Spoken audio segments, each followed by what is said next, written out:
ito ho nga nangyayari ngayon kay Senator Marcoleta, nakakaano, it's very revealing for me. Oo. Napaka-revealing po sa akin nito. Kasi nakita ko kung gaano siya kaiyakin. Oo, mga kababayan. Ngayon ko lang na-realize, iyakin pala talaga si Marcoleta. Oo. Yung dating iniisip ko na na ABS-CBN killer, iyakin pala talaga sa totoong buhay. Oo, sobrang iyakin niya. Kung kailan ewan ko, siguro noon pa siya ganyan, hindi lang napapansin kasi nasa House of Representatives nga siya. So, baka hindi masyadong ang dami dun eh. Oo, 300 mahigit sila dun sa Kamara de Representante. Tapos iba lang, konti lang naman dun ang ang napapansin, Pero ito, sa Senado, dahil 24 lang sila, kitang-kita yung kanyang pagkaiyakin, mga kababayan. Oo. Natawa nga ako eh. Etong maghapon lang na to, tinira niya si Sec Boying Remulla at si Senate President Tito Soto. Tinira niya. Oo, sabay. Ang ending, siya yung nasaktan. Nasopla siya ng pareho ni DOJ Secretary Remulla at saka ni Senate President Tito Soto. Oo, tungkol ito dun sa mga syempre yung siguro bitter pa siya sa pagkakatanggal sa kanya sa Blue Ribbon Committee, hindi pa niya matanggap ng maluwag sa kanyang puso na pumalya siya bilang chairman ng Blue Ribbon Committee. So, iniisip siguro niya na baka ito lang yung pagkakataon para medyo makabawi-bawi ako kasi ang laking tama sa niya yun sa kredibilidad niya yung pagkakatanggal sa kanya sa Blue Ribbon. Ang laking tama nun sa kredibilidad niya, mga babayan. Pero, na nga nangyari. Instead na makaganti siya at makakunting punto siya, wala, lalo siyang nalubog. Unahin natin yung kay kay Secretary Boying Remulla. Oo. Ito kasi yung sinabi niya. Ayan. Sabi, Marcoleta slams SOJ Remulla over Diskaya state witness plea. Ayun. Kasi naman itong si Marcoleta, kung magsalita, akala mo may kaaway palagi. Sabi mo na maghaharap daw something. Sabi naman klase. Grabe naman kasi yun. Huwag kasi ganun magsalita. Oo. Sabi ba naman kasi ito. Senator Dante Marcoleta on Monday criticized Justice Secretary Jesus Crispin Remulla for his remark that contractors Curly and Sara Diskaya may not be eligible to become state witnesses following their testimony on the anomalous flood control projects. Okay? Marcoleta, former chairman of Senate Blue Ribbon Committee, insisted that the Diskaya should be placed under the DOJ's Witness Protection Program because of the alleged threats to their lives. Oo. Ngayon, mga kababayan, tataka lang naman ako. Napapaisip lang naman ako. Bakit pinagtatanggol ng mga Duterte people ang mga Diskaya? Hindi ko naiintindihan. Dahil ba sila ay nagpapagamit bilang mga kasangkapan para maadiin ang Kamara de Representante sa issue ng flood control? Kasi parang gano'n na lumalabas eh. Kasi parang ito kasi mga Diskaya, parang willing sila na magpagamit. Hindi ko alam kung sino ang gumagamit. Oo, hindi ko alam kung sino ang gumagamit. Pero, sino bang tumatrabaho? Sino bang tumatrabaho para sila ay makakuha ng ganong klaseng pabor? Yun ang magandang tanong. Oo. Ngayon, panoorin natin sinabi ni Marcoleta tungkol kay Boying Remulla. Ito yun, mga babayan. Po ninyo, sa tamang pagkakataon, I'm going to confront the Secretary of Justice. Uy, tapang. Kung bakit niya. Oo, I'm going to confront the Secretary of Justice. Ay, grabe. Nag-aangas eh. Oo, nag-aangas pero wala namang balbas. Natuloy natin. Sinabi yun, sapagkat malinaw naman po sa batas, kung titingnan po ninyo yung Section 3, isama na po ninyo yung Section 10 ng Republic Act 6981. Maliwanag po doon kung ano-ano ang mga requirements na kakailanganin para mapasa ilalim ng Witness Protection Program ang isang witness na nag-apply. Hindi po kasama doon yung restitution na kanyang binabanggit na magbabalik ka pa ng kung ano-ano sa gobyerno. Unang-una po, nasa pag-iimbestiga pa lang po tayo eh. Kanino kukunin at paano i-determine yung halaga na ibabalik ng mga diskaya kung sakasakali? Wala po sa tuntunin ng batas. Ang ilan po sa mga requirements kung bakit ka magkukwalify sa witness protection. Yun pong offense na kung saan kakailanganin ng testimony is a grave felony. Ito po kasi ay naharap nila dito kung sakasakali ay plunder. So grave po yun eh. Yes, it's a grave felony. Yung testimony po ay substantially corroborated in its material points. Sinasabi ng mga diskaya, meron po kami dokumento eh. Dapat sana tuntunin nila. Meron po kami mga ledger. Hindi naman nila inahanap kung nasa ng mga ledgers. Dapat yun ang tanongin nila sa mga diskaya. Ang miyembro niya, siya o ang miyembro ng... Bakit hindi ikaw ang nagtanong? Kasi ikaw ang nagpasulat ng sworn statement. Bakit hindi mo ipinadala sa iyong hearing? Ikaw yung nagpasulat ng sworn statement. Diba? Mamaya, kasi ibang video yun eh. Ibang video kasi sinabi yun ni Marcoleta. Pero, sinabi kasi ni Marcoleta na lumapit daw sa kanya yung emissary ng mga diskaya, humihingi ng proteksyon, tapos willing daw sila magsulat ng sworn statement, etc. etc. Nangako siya ng proteksyon, ito si Marcoleta. So, meron naman daw corroborating evidence.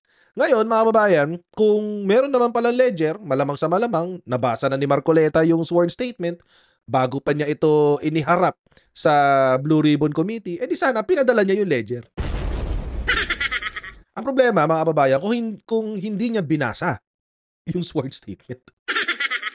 Oo. Napakahusay mo namang nun. Blue Ribbon Committee Chairman. Oo, tumatanggap ka lang ng statement pero hindi mo binabasa. Tuloy natin.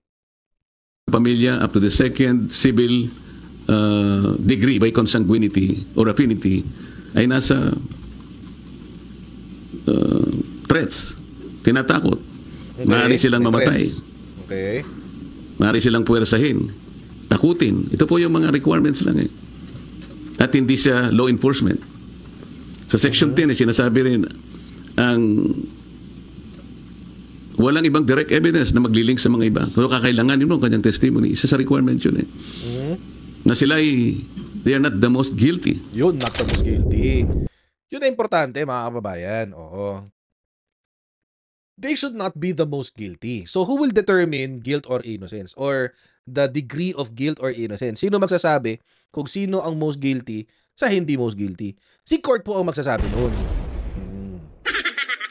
Kaya nga, mga kababayan, ang gagawin dyan, isasabihin mo ng DOJ, sasabihin sila ng tapos pupunta sila sa court. Si court po magsasabi noon. Oo. Ang problema, mga kababayan, pinipilit pinipilit ni Marcoleta yung bagay na hindi naman applicable sa mga diskaya. Or kung hindi man applicable, minamadali niya yung proseso. Ang gusto ni Marcoleta, immediately magbigay ng witness protection.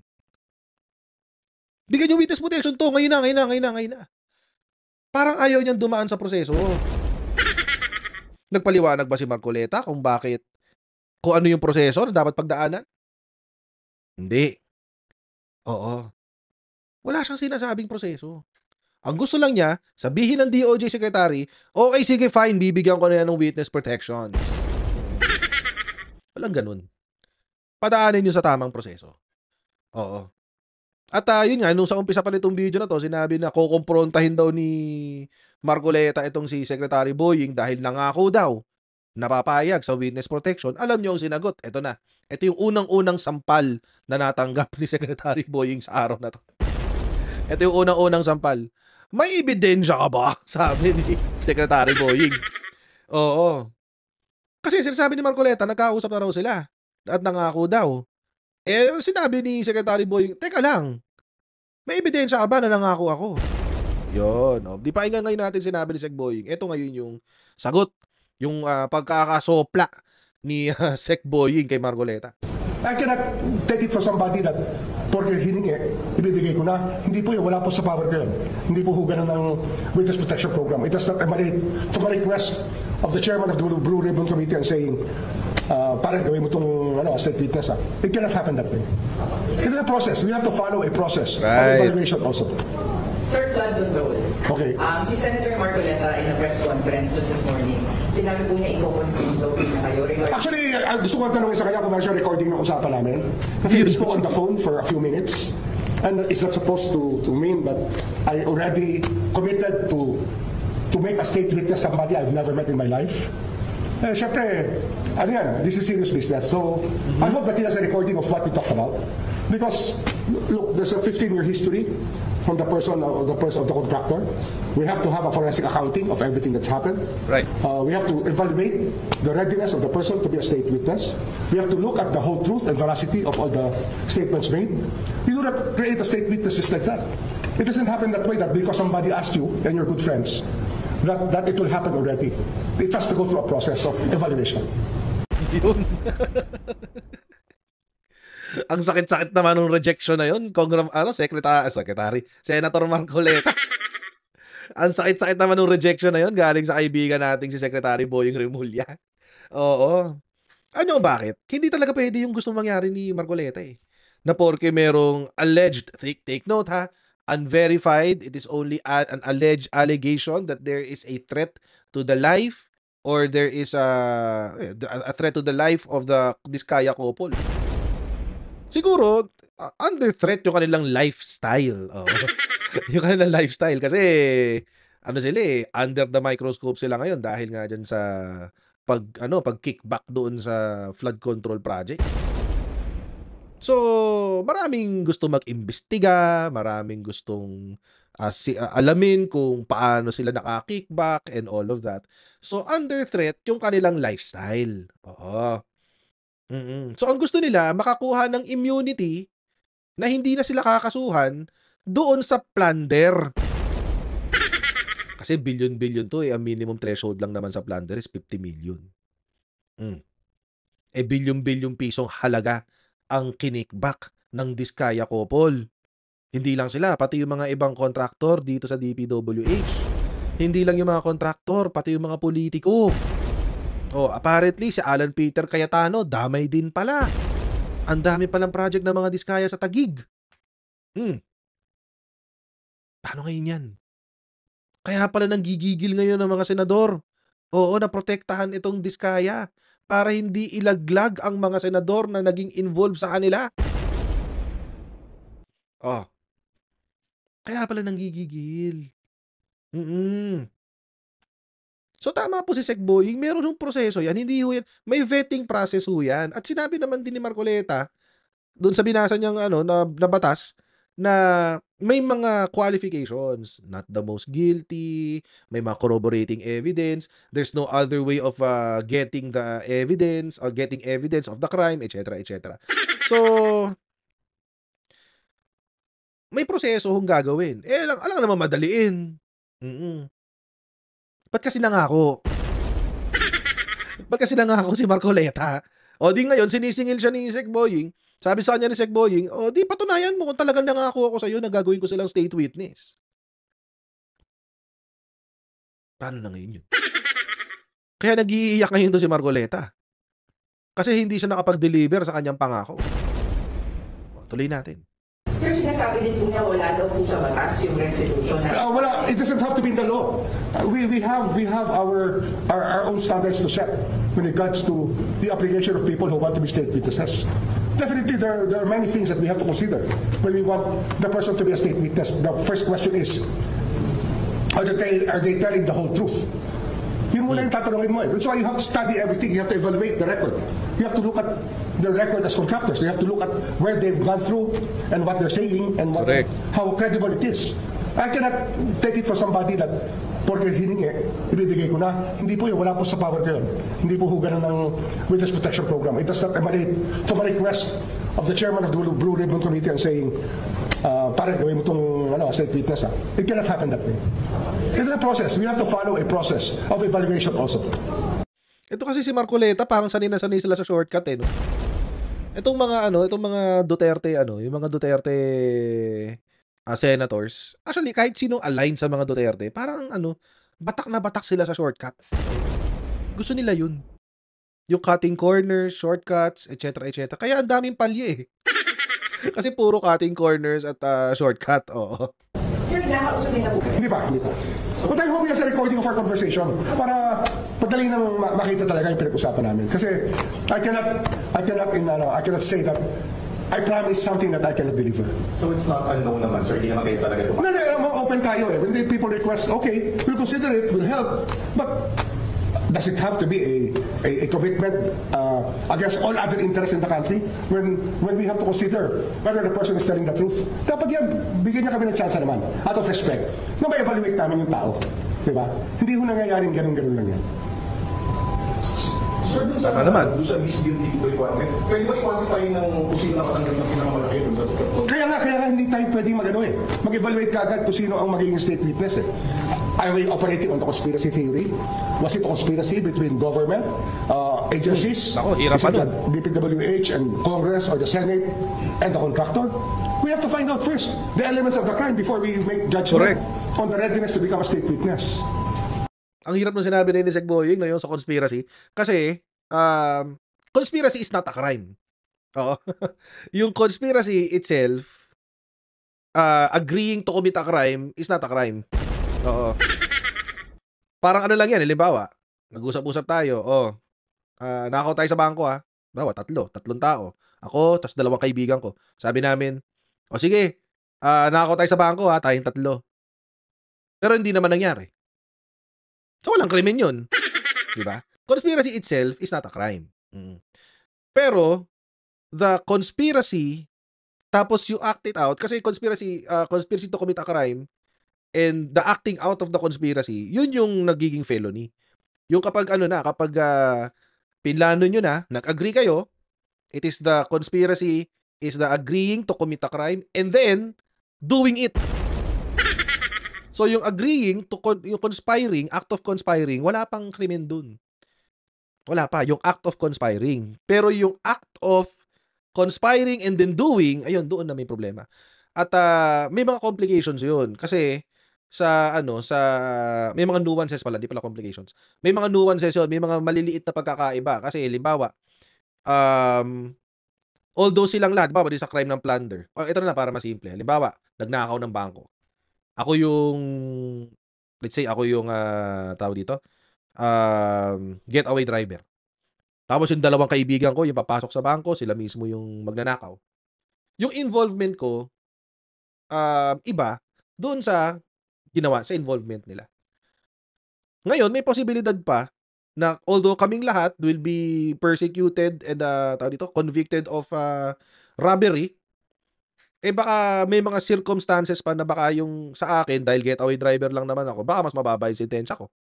Dahil iba yung involvement ko. Pero, yung krimen na ginawa namin is still robbery. Magkakaiba lang kami ng mga circumstances. So, complicated pa yun. So, kaya apply ngayon natin to dito sa kaso ng flood control. Ito sinasabi ni Sec Boying. If we're going to look at it from a conspiracy theory, tulad ng sinasabi ni Sec Boying, kailangan alamin mo yung involvement ng lahat. Sino yung conspirators? Si Diskaya lang ba yan? Sino pa? Si DPWH. Sino pa ang kasama mo dun? Si Diskaya. Si DPWH. Sino pa? Si Fander. Sinong congressman yan? Sinong senador yan? Si Kowa. Anong pangalan ni Kowa? Kung ganun, tapos pag-aaralan mo pa, level of involvement nito, involvement ni DPWH, involvement ni Diskaya, involvement ni Fander, involvement ni Kowa, involvement ni ganito, kung sino pa. Baka meron pang kasi kung conspiracy yan, baka yung supplier nila, kasama rin sa conspiracy. Iimbestigahan mo rin si supplier. Di ba?